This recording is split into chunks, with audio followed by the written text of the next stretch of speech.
বন্ধুরা আমি ফাইনালি কি কাজ করলাম, এখানে 63 ভোল্ট ক্যাপাসিটরটা বাদ দিলাম। 100 ভোল্ট 10,000 ইউএফএ এটা ছিল 3000, এটা 100 ভোল্ট 10,000 এটা ছিল 2800। তো এইগুলো টোটালি বাদ দিয়ে আমি প্রথম ভাবছিলাম তো এটা লাগাবো, তো এটা লাগালাম না, কারণ এটা সিরিজ কানেকশনে থাকার কারণে আমি মডিফাই করে আমার কাছে কিছু পুরাতন ভালো মানের ক্যাপাসিটর থাকার কারণে 50 ভোল্ট 10,000 ইউএফকে, এটা যেহেতু সিরিজ বোর্ড, এটা সিরিজের মাধ্যমে, তো সেটাকে দিয়ে আমি চালাই দিলাম। তো কোনভাবে কি করলাম সম্পূর্ণ ভিডিও দেখলেন। আপনার রিলে সেন্সে সেটা যাচ্ছিল না, তো আমি আপনাদেরকে একটু দেখাই। তো এখানে একটা সাপ্লাই দিচ্ছি আমি, দেখেন এবার দিলে আমার লাইন যাচ্ছে,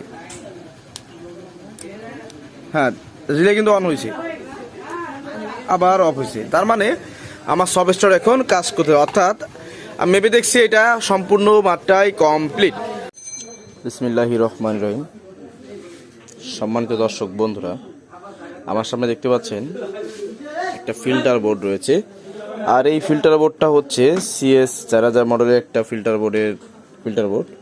তো এটার সমস্যা অনেক কিছু, তার মধ্যে একটা মেইন সমস্যা আছে, এটা ফিল্টার বোর্ডের সমস্যা। এখানে তারটুর অনেক কিছু ছেঁড়া বা কোনো কিছু, এবং বিভিন্ন কোয়ালিটির ক্যাপাসিটর রয়েছে।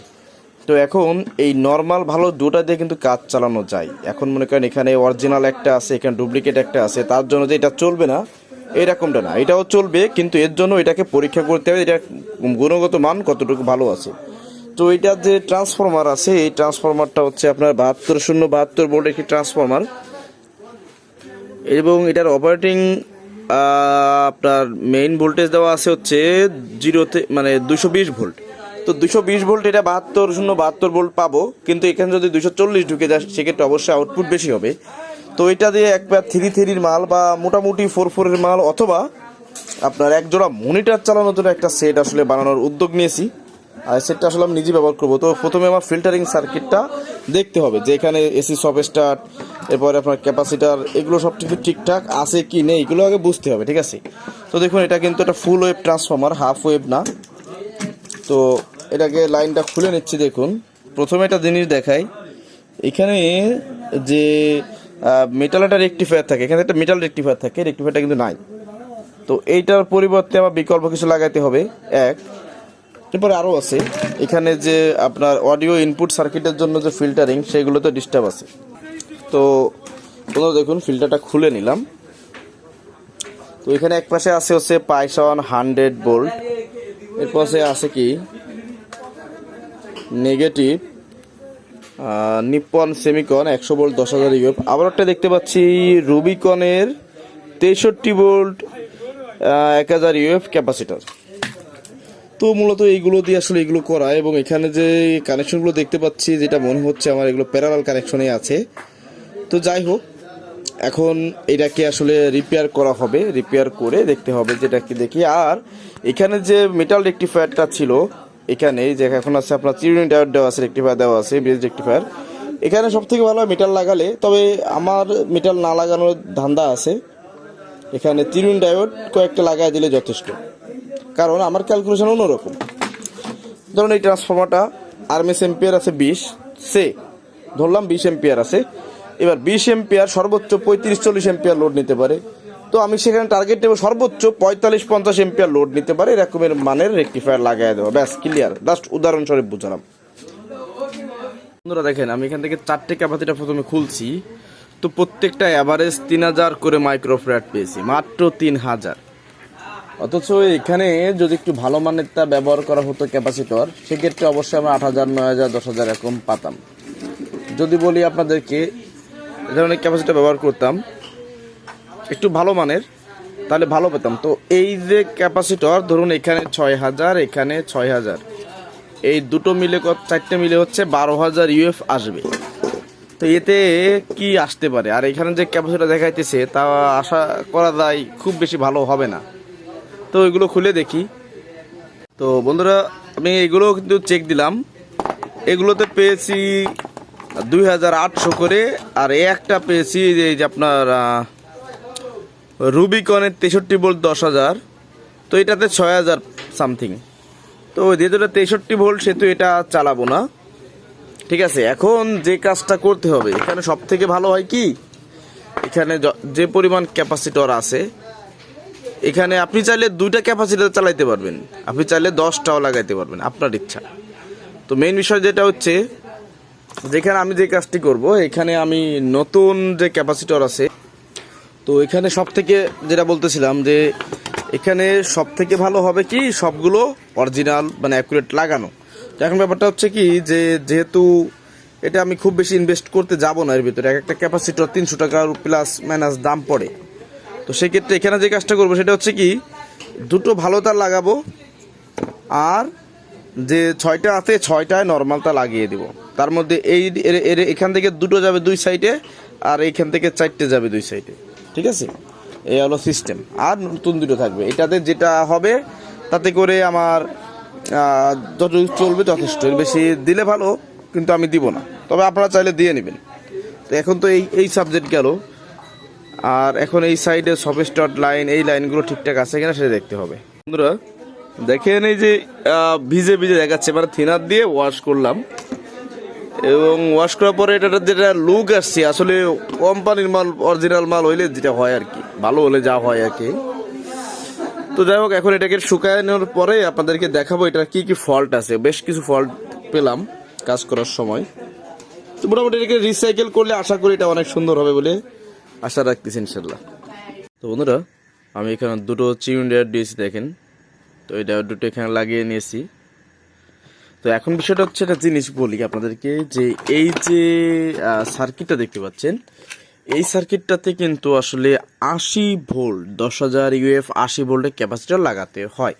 এবং আরেকটা জিনিস যেটা জানলে অবাক হবেন অনেকে যারা জানেন না তারা, যে এই সার্কিটটা, এই যে একটা ক্যাপাসিটর, এই একটা ক্যাপাসিটর, এই একটা, এই 4টা মিলে হচ্ছে 2টার কাজ করবে, মানে সিরিজ কানেকশনে। আর এখানেও ঠিক তাই। এখন আমি যদি এখানে 100 ভোল্ট 10,000 ইউএফ এর ক্যাপাসিটর লাগাই, তো এর 2টো এমনি সিঙ্গেলে রাখলে যে পারফর্ম পাবো, সেই পারফর্মটা আমি 4টি মিলে পাবো, কারণ সিরিজ করলে ইউএফ কিন্তু কমে যায়। এটা মিটারে মাপ দিলে আপনারা বুঝতে পারবেন। তো সেজন্য একটা জিনিস কি, এখানে কি কাজ করতেছি আমি, আমার কাছে অনেকগুলা ক্যাপাসিটর ছিল যেগুলো 50 ভোল্টের রেঞ্জের, 50 ভোল্ট 10,000 ইউএফের।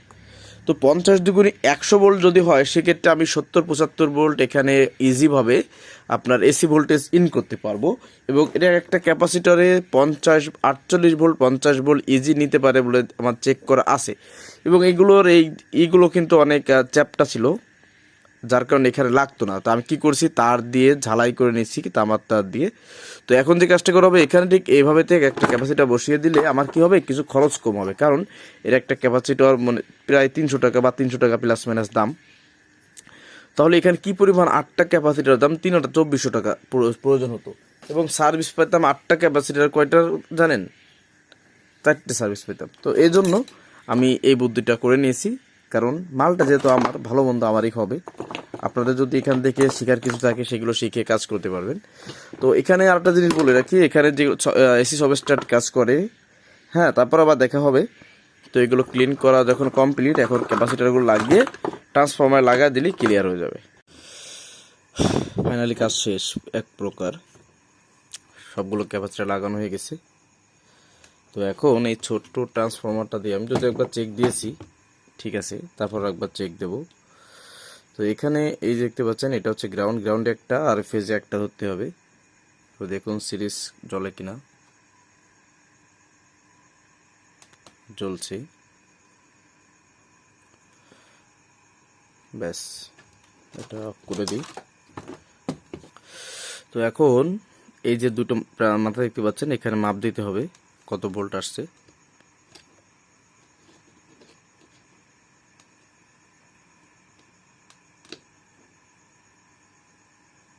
একষট্টি ভোল্ট বা 60 ভোল্ট আসছিল এই পাশেও সেম আসবে, মানে কিছু ক্যাপাসিটার ডিসচার্জ হচ্ছে, তো রেজিস্ট্যান্স লাগানো আছে ডিসচার্জের জন্য। তো তার মানে 2 সাইডেই আমার লাইন কিন্তু আসছে। হ্যাঁ, তো একটা দেখি এখন যেটুকু, এটা স্পার্কিং দিয়ে দেখি, হ্যাঁ স্পার্কিং হয়েছে, ব্যাস। তো এখন চেক বাকি আছে হচ্ছে এখানের এই ছোটোগুলো চেক দিলে হয়ে যাবে। তো এখানে চেক দেওয়ার পরে, এখানে যে আগে ডায়োডটা ছিল এটা নেই, তো এখানে একটা ডায়োড ব্রিজ রেক্টিফায়ার বানায় দেওয়া হয়েছে, সমস্যা নাই। তো এই প্রবলেমটা ছিল কি, যখনই আমি ট্রান্সফরমারের যখন আমি লাইন দিচ্ছি এখানে, তখন এনটিসি হয়ে একটা ভোল্টেজ যাচ্ছে, কিন্তু এখান থেকে রিলে হয়ে যে ভোল্টেজটা মানে এনটিসি যে সিরিজটা এইটা বাদ দিয়ে সব স্টার্ট অন হয়ে ফুল ভোল্টেজটা ঢুকবে, ওইটা ঢুকতেছিল না। তো পরে দেখুন এখান থেকে এই যে C1815 থাকে, এই C1815 দুটোই প্রবলেম ছিল এটা। তো এটাকে চেঞ্জ করে দেওয়া হয়েছে। চেঞ্জ করে দেওয়ার পরে এখন যদি আমি লাইন দিই আমার ওকে, আমার এখানে ভোল্টেজ আমি মেপে দেখছি, আপনারা বিশ্বাস করতে পারেন। এখানের যে 18 ভোল্ট থেকে যে 15 ভোল্টটা প্লাস মাইনাস এবং গ্রাউন্ড বের হয়, এটা ঠিক আছে। শুধু প্রবলেম ছিল সব স্টারে। তো সব স্টারটা এখানে এই দুটো ট্রানজিস্টর সমস্যা ছিল, যার কারণে আপনার এখানে এখানটা ক্যাপাসিটর আছে 35 ভোল্টের, এই ক্যাপাসিটরে লাইন যাচ্ছিল, মানে লাইন যাওয়ার পরে এখান থেকে যে এই 18-15 ট্রানজিস্টর হয়ে এখানে যে রিলেতে যে ভোল্টেজটা যাচ্ছিল, রিলে সেন্সে সেটা যাচ্ছিল না। তো আমি আপনাদেরকে একটু দেখাই। তো এখানে একটা সাপ্লাই দিচ্ছি আমি, দেখেন এবার দিলে আমার লাইন যাচ্ছে, হ্যাঁ রিলে কিন্তু অন হয়েছে, আবার অফ হয়েছে। তার মানে আমার সব স্টার এখন কাজ করতে, অর্থাৎ আমি মেপে দেখছি এটা সম্পূর্ণ মাত্রায় কমপ্লিট, মানে ওকে। তো এইটা কিন্তু মূলত প্রথমত ক্যাপাসিটর দিয়ে মডিফাই করা হয়েছে এবং রিপেয়ার করা হয়েছে। এখন এটা যে কোনো লোডের জন্য, মানে এটার উপর ডিপেন্ড করে যে লোড দেওয়া যায়, এই সমস্ত লোডের জন্য ওকে। তো এখন ফিউজগুলো লাগাতে হবে, তো এগুলো লাগানো দেখালাম না, এমনিতে ভিডিও অনেক বড় বানায় ফেলেছি, ঠিক আছে। তো সবাই ভালো থাকুন, আর এই ধরনের সমস্যা হলে খুঁটিনাটি সব কিছু দেখবেন। আশা করি এটার একটা ভালো রেজাল্ট আপনারা পাবেন, কারণ এই সার্কিটগুলো থাকলে ভালো হয়, ঠিক আছে। তো ভিডিও বন্ধ রাখতেছি, আল্লাহ হাফিজ।